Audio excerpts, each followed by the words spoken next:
Okay students, next comprehension passages हैं, exercises हैं, कुछ सॉल्व्ड हैं, कुछ अनसॉल्व्ड हैं। कंप्रीहेंशन पैसेज में 10 नंबर का क्वेश्चन है, बोर्ड के पेपर में आता है, कंपलसरी करना होता है। ठीक है,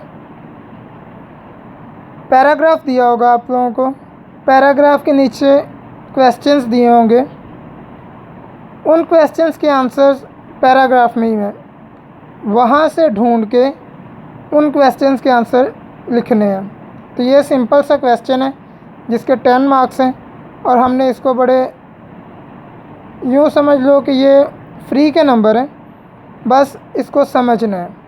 पैराग्राफ को 2-3 दफ़ा ध्यान से पढ़ेंगे तो उससे समझ आ जाएगी कि कौन से क्वेश्चंस का क्या आंसर हम लिख सकते हैं। कुछ क्वेश्चंस के आंसर हैं जो वाज़ेह नज़र आ जाते हैं, ठीक है, और कुछ क्वेश्चंस के आंसर हैं जो अंडरस्टैंडिंग के साथ थोड़े से क्रिएट करना पड़ता है। ठीक है, तब तक हम क्रिएट नहीं कर पाएंगे या उसको अंडरस्टैंड नहीं कर पाएंगे जब तक हम इसको रीडिंग नहीं करेंगे। ठीक है, तो ये एक एक्सरसाइज है। About 60 years ago, a question of choosing a profession was not taken up seriously. A son generally followed the trade of his father, but nowadays one can take up any trade one likes. The students who make the right choice of a profession, there should be some definite aim.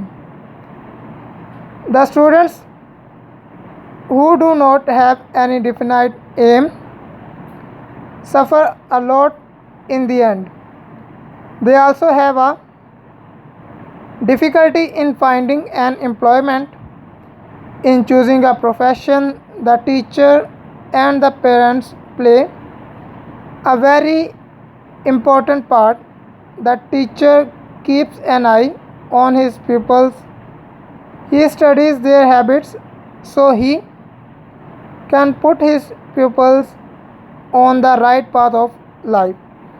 अब ये एक paragraph है, ठीक है, इसमें कुछ बताया गया प्रोफेशंस किस तरह से हम सेलेक्ट कर सकते हैं। ठीक है, टीचर्स और पेरेंट्स हेल्प कर सकते हैं स्टूडेंट्स की। इसी से रिलेटेड क्वेश्चंस हैं नीचे। ठीक है, तो इन क्वेश्चंस के आंसर जो हैं वो भी पैराग्राफ के अंदर ही हैं। अगर हम 2-3 दफ़ा इसे पढ़ेंगे तो बड़ी आसानी से इसके क्वेश्चंस के आंसर भी मिल जाएंगे। आप लोगों के लिए ऑलरेडी क्वेश्चंस के आंसर यहाँ पे मैंने लिखे हैं। What was the condition about the choice of a profession 60 years ago? People were not serious about the choice of a profession 60 years ago. Simple 1 line answer है।